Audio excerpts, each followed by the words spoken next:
morning, everybody. I was once reading about why societies fall. What is their downfall? And a gentleman who had done some analysis framed the cycle like this. You start from bondage, you go to struggle. You go from struggle to freedom. You go from freedom to abundance. You go from abundance to apathy, and from apathy back to bondage. And I don't want to read into the number of people in the crowd right now, but the lack of conversation about politics and democracy in our society today, the lack of engagement, I understand it, but it's difficult. There's this rush to AI and all these new tech tools, but what are the deep ethics that drive our societies? What are the deep values? And politics and democracy are where those things come to life. And where I'm really excited is these three people and a whole movement of others aren't falling for the apathy. They're doing really, really, really hard work. So I'm going to set a little frame, and then I'm going to really showcase you all and the incredible political innovation that you are doing. But to just get us started a little bit, how many people have heard of the term political entrepreneurship? A few of you that are not my friends. Okay, doesn't count, Anne. How many have in mind a political innovation that you think would change the system? And I'll give you a moment. We basically have 18th century politics, 19th century institutions, and as we've seen from this conference, 21st century technology. I mean, imagine where we're at with AI and where we are in political institutions, right? And how things are done. How many have an idea that you might want to share later? Fantastic. I might call on you in the session, watch out. And I want you to take a moment and think about who's a politician that you might disagree with, but you respect. Just think about that. And just shout out the name of the person. A politician you Esther. Gillian McCain. Who else? Politician you agree with or disagree with and respect. Ooh. Annalena Baerbock, yeah, who has been a massive subject of deep fakes, including porn. One of the things we talked about, anyone come to the AI and democracy session yesterday, one of the things we're really worried about with deep fakes, yes, there's a lot of misinformation, but what we know it's driving good people out of politics. And the fact that Annalena gets up every day knowing the attack she's on, really brave, even if you disagree with her. Who else? It could be past, it could be dead. Wolfgang Schäuble. Others? Gerhard Schröder, yeah? There might be some controversy now in the room around that, but good for you, yeah? Macron. Golda Meir.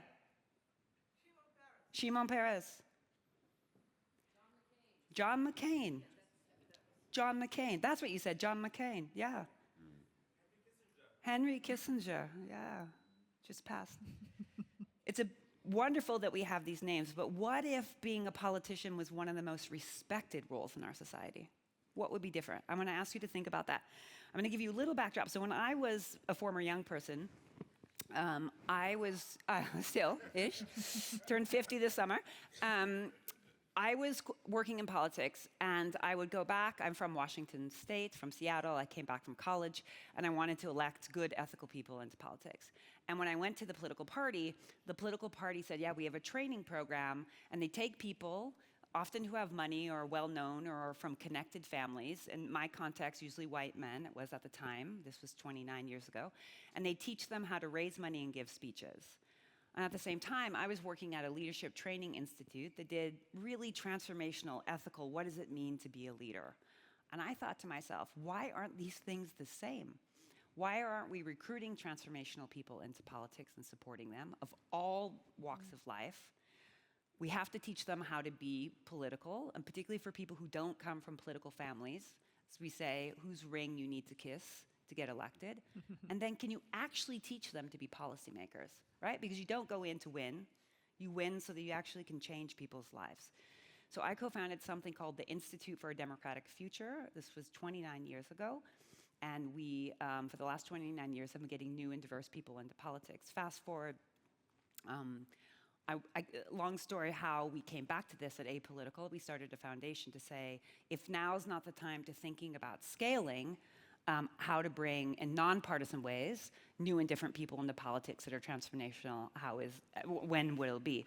So we stepped back a bit and said, who's doing this around the world? So we did a report last year called Better Leaders, Better Democracies, where we mapped around the world, and what we found was a burgeoning, very exciting movement of political entrepreneurs who come from all walks of life. They're not political hacks. None of these people here actually had a career in politics before you came into your work, right? There's nothing wrong with that. I love politics, and I think it's okay to say that. So what I want to put the spotlight on you all is, first, Ricardo, I want you to say a little bit about, like a sentence or two about your program. We'll go down, and then I'll come back and ask you a series of questions. So Ricardo. Okay, so hello everyone, morning. My name is Ricardo Marvão. I'm one of the co-founders of Próxima Geração, which basically means next generation. It's an academy that trains the next generation of young politicians because we want young people to be more active in society. And we do this in a very easy way in 3 parts. The first is really focusing on what they believe, why they believe, who they are. The second is really providing them tools, like Lisa was saying, on communication, on writing, on fundraising, on managing a crisis. And the third is building a public policy that could become a law. Gauri. Hi, everyone. Good morning. I'm Gauri. I am a co-founder and the chair of the board of Multitudes Foundation. I'm a recovering human rights activist, actually. That's what I really am. I come from the human rights background, many human rights organizations, and came to the realization that if we want to make progress on really any of the issues that we were fighting for, that we were working on, we need politics. We need better politics, and we need democracy. And so we ultimately co-founded this foundation, which is a funder, as well as an incubator, a support system, a network, a community for people in Europe who are trying to change, reimagine what politics look like. Who gets to hold it, right? Who gets to be in power, how it's exercised, and how people connect to the space that they're supposed to represent, right? So we were trying to bridge the gap between politics and civil society. And we're doing that through a network of funders, essentially, in Multitudes. So it's lovely to be here. Great, we'll come back to you, Gauri, and Max. Hi everyone, I'm Max. I'm the initiator and executive director of Brand New Bundestag, and we are a grassroots organization that is helping people win the party internal support that they need to get elected. We do it cross-party, from the left party up to the Conservative Party. And once people are elected and in office, which we succeeded with in 2021, we support 11 people, 4 made it to the federal parliament. We continue working with them on a cross-party platform that now comprises 35 members of parliament. And we organize across the aisle actions in the federal German Bundestag. We work volunteer-driven, so we work with a lot of volunteers and are very much linked to the grassroots concept of politics. In a word, why did you start your academy? In a word. Inspiration. Inspiration. Hope. Transformation. Now I want you to picture, these are 3 extraordinary Europeans. There are many other Europeans in the network, but picture this as a map behind you and little dots and faces. There's a movement of people like them, from Togo to Argentina. How many people follow the Argentinian election? Yeah? From Peru to South Africa, from Bangladesh to India, all around the world, this burgeoning, exciting movement is happening, and you're at the forefront of seeing this. So you said inspiration. Give me a line about where that word comes from. Well, you know, at the time, I was talking with Max about it. I saw this documentary called Knock Down the House. Anyone seen it? Knock Down the House? Yeah, hi Ramona. And at the time I was talking with a lot of, I work with a lot of startups. My background is aerospace, but then I built an ecosystem of startups in Portugal. And I talked with a lot of, like, thousands of young people. And on some talks on politics, a lot of people were disengaged, not really looking at politics. Maybe they were pushing for a certain cause, like LGBT or climate change or something like this, but not really engaged. And I saw the documentary, and I told my wife, she was watching the documentary with me, I said, I think I'm going to build this. I think this would work in Portugal. And that's why I really wanted to feel like I've been an entrepreneur all my life. and I've built a lot of stuff. And I felt like, oh, I could build this and make a difference and really inspire this new generation to look at politics again as something to really put your effort, become a public servant, serve your country. Well, what I love about this story is that DLD is Design Life Digital, right? Where arts, politics, digital come together.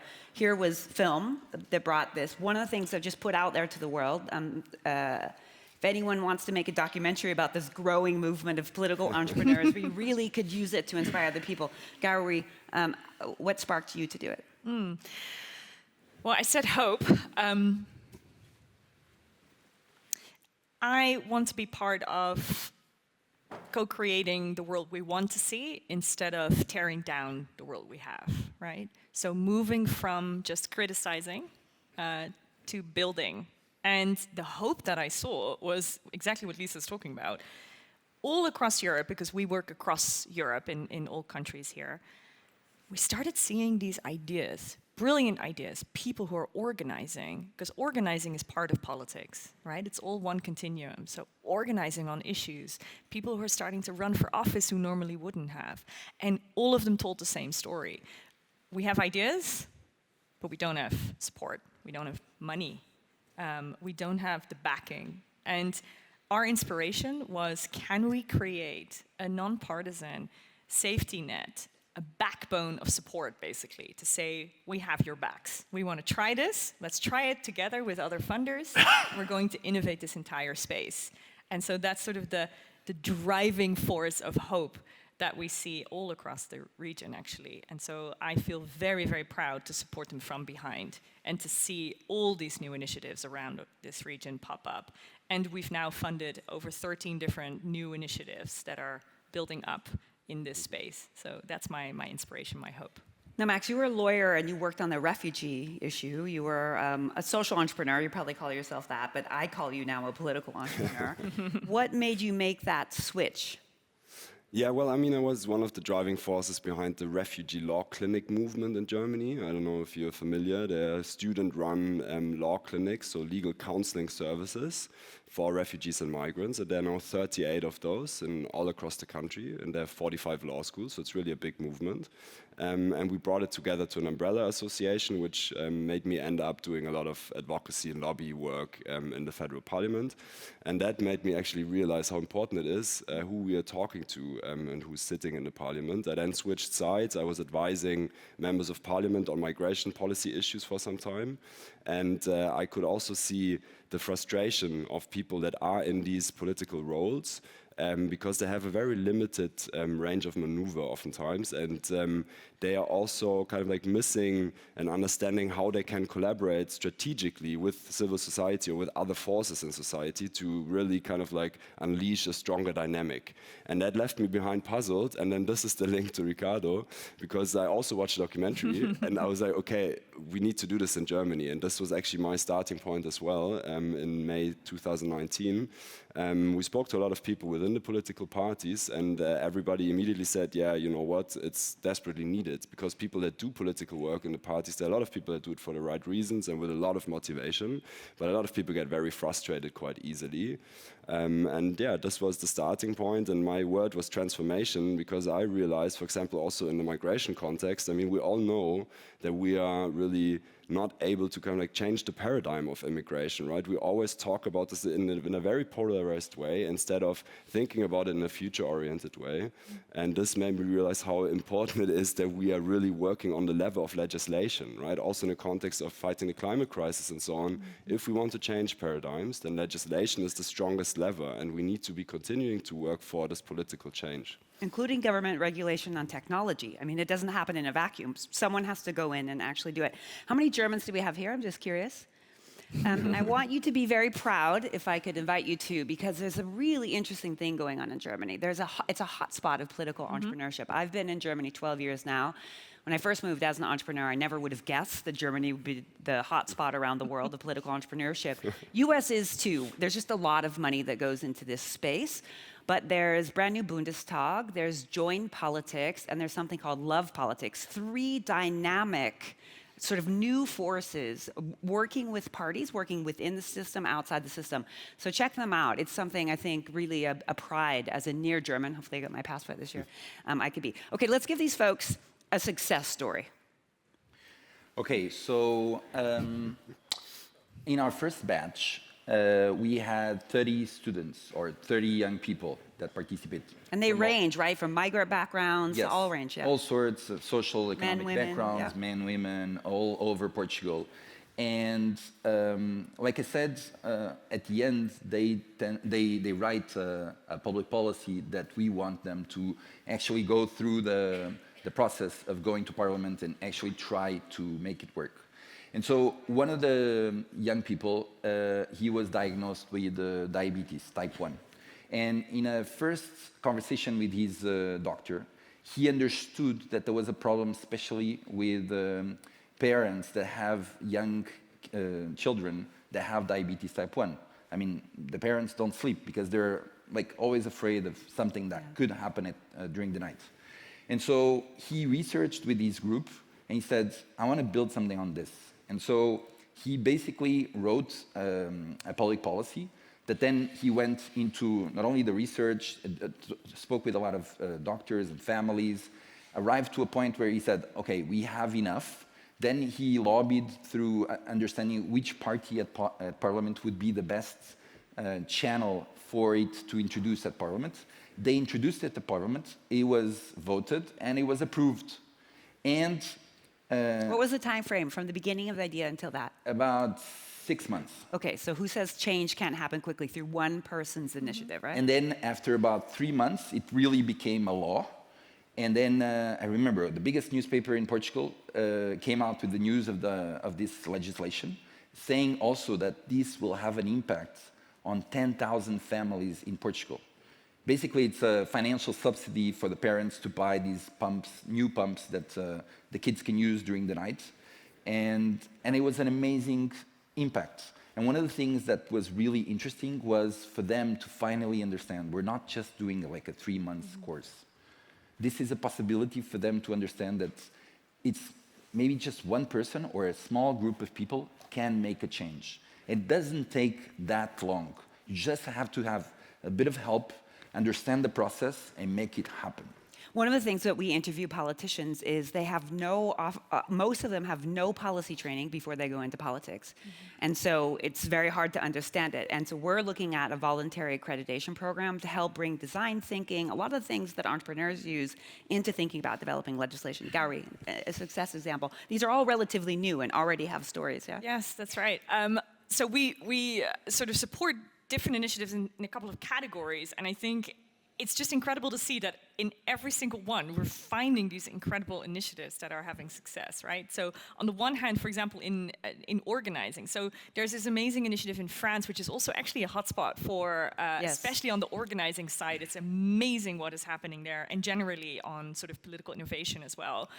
So there's this amazing group that's organizing in the banlieue, in the tough neighborhoods, right, where there is a lot of poverty, a lot of discrimination, a lot of other issues, and they're essentially going with thousands, literally thousands of volunteers from those neighborhoods all across France. They're situating this simple notion that if you can vote, you can run for office. And so all these people, young, old, enormous amount of diversity, lots of different backgrounds, are now putting themselves forward for local elections, for other types of smaller bodies, for larger bodies. They're finally getting involved in a way that is much closer to them than just faraway politics in Paris. That's an incredible success story. Dozens of people who would never be close to politics otherwise are now running for office in those neighborhoods. It's very interesting because there is a hotspot in France, and I invited Alice Barb, who founded an academy there. And this movement that's going on in France is quite strong. She couldn't be here, sends her apologies, but France is really, really fascinating. Okay, let's talk about Brandy's Bundestag. Let's give the Germans an example of Germany, yeah? Yeah, well, I will actually tell 2 success stories very quickly, if I may. So the first one is actually a story of Qassem Tal Saleh, who migrated to Germany when he was 8 years old with his parents from Iraq. He's a Kurdish Iraqi, and grew up in the eastern German region in Sachsen. Sachsen in the Vogtland, in Plauen, which is notorious not exactly for multi-perspectivity, to put it nicely. And he joined the German Greens in 2018 only, which was the year when he got his German passport, actually. And we started working with him in 2019. He was a complete outsider in the party internal race. But we promoted him with a lot of media work, and we also coached him and gave him like training in rhetoric and so on.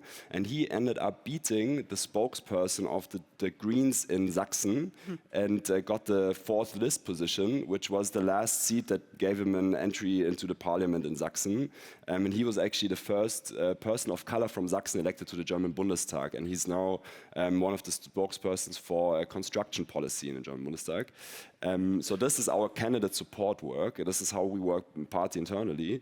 And the other branch that we have is this cross-party platform in the Bundestag, where we organize cross-party collaboration on certain policy issues. So for example, when we had this introduction on tax subsidization, the cap on like tax subsidization, on gas subsidization, when we had the gas subsidization scheme, we managed to organize a cross-party statement of 35 members of parliament that issued it just before the press conference of the chancellor, which made them integrate a certain redistribution mechanism in terms of the tax laws that wealthy people have to kind of announce it as a tax issue when they receive a gas subsidization, in order to have more of a social justice element in this grand 300 billion euro gas subsidization scheme. And this was actually later adopted into law as well. And this is how we act behind the scenes to organize progressive members of parliament from the different political parties that are part of the Bundestag.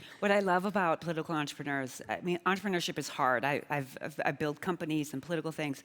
It is such hard, sloggy, and the thing about it that's different from tech entrepreneurs, it's just not sexy work, right? It's like, it's really grindy behind the scenes. I just wanted to get in the mind for a moment of being someone from Sachsen with this background, how hard this must be. A lot of people, how many people are thinking about going into politics? A couple. Now, a lot of people don't because it is so hard and there's so many threats. So a lot of the work that we all do is how to build a support system around people in politics so they don't fall apart. It's very difficult. There's been some high-profile resignations. Jacinda Ardern. We just put out a report called Mere Mortals, which looks at the mental well-being of politicians around the world and how that impacts you. By the way, during our report launch, we got trolled and our computers taken over by hardcore porn. This is how much people are worried about making politics better. So we support people in politics. So if you're thinking and growing, you're like, I'm too afraid, there are networks and ways that we can support you and your mental health to do well. Okay, in a word, because there are so many of them, what's your biggest challenge? Fundraising. Fundraising? It is fundraising. Money. Yeah, money? Money. Okay. Yeah. You all heard it. We won't say anything more about it. But this is the hardest thing I've ever raised money for. How many organizations have you, or companies have you raised money for? Before? Personally. Dozens of projects, and this is by far my biggest challenge. What's the number one reason people don't want to fund you? People don't trust. People don't, they see politics and they go like, have you seen TV? What's happening? Everyone has a negative view on politics. And so today, talking about fundraising for political initiatives like ours is like having lepra or something like this. Yeah, you don't. You don't. He doesn't. No, but We can touch it. I can tell you it's amazing. Everyone goes like, this is so important what you're doing. And I would love to have my kid participate. But then when we push them to sometimes like 5K, 10K, nobody wants, oh no, this would never go through the board. You know, we have to distance ourselves between politics and our corporate activities. It's bullshit. I mean, just to finish, if we don't see politics as an opportunity here, what we're gonna get is the crooks, the egomaniacs, the idiots that have no idea what they're doing, and the good people that could go into politics, they're just gonna go away. Well, it's happening. I just want to offer a little bit of hope here because this it is a little bit dark, but because I'm in a slightly different position. So because Multitudes Foundation is also funding, it's really tough in the sense that one of the reasons we founded this is essentially a pooled fund. So we come together with a couple of different funders, small and big. We have Bosch Foundation on board, very proud of that, but also other smaller individual funders. And we're experimenting together. We're trying to create this sort of safe space where throughout Europe we can do this work together in a less volatile way, right? Like it's a little bit more distant. It's not quite the same as funding in your country, in politics specifically. It's a little bit, a little bit more distant, a little bit safer. So that's growing and that's building. The reason I said this is the main challenge is because we did a lot of analysis. I used to work for a different funder called Luminate. It's an American funder from Omidyar. But we used to see so clearly that Europe is just left out, interestingly, of these funding places. And then politics within Europe, much lower even. So we have a lot of work to do to build. Actually, so they've been cutting politics in Europe. Exactly. So we have a minute left. I want to give you a little data point. When we did our analysis, we looked at how much money goes into professional development in the United States only for the corporate sector, around $90 billion a year. Do you know how much was spent on political entrepreneurship globally, we think, last year? Somewhere around 20 million for new and different people into the system. Wonder why we have a problem, yeah? So I want to leave all these folks with the last word. So I'm just going to go around and point at you quickly. Politics is interactive, and what's your one-word takeaway? And I can skip you. Go now. Hope. Participate. Fight fiercely. Thinking. Hope. Just act. Once. Engage. If you can vote, you can run. Same. Nailed it. Transparency. Engage. Just pop it out so we can go. Courage. Enable. Do it. Be open. Power. Apolitical. Yeah. This work is nonpartisan. This isn't about one party over the other, right? It's about strengthening our democracy. So with that, I really want to thank all of you. I want to thank everyone who's not on this stage today. There's extraordinary people. We are all working together to build this movement, and we really need you. We cannot do this. It is such an uphill battle, but we're doing it with joy and pleasure, so come join our party. So thank you very much, everyone. Thank you. Thank you.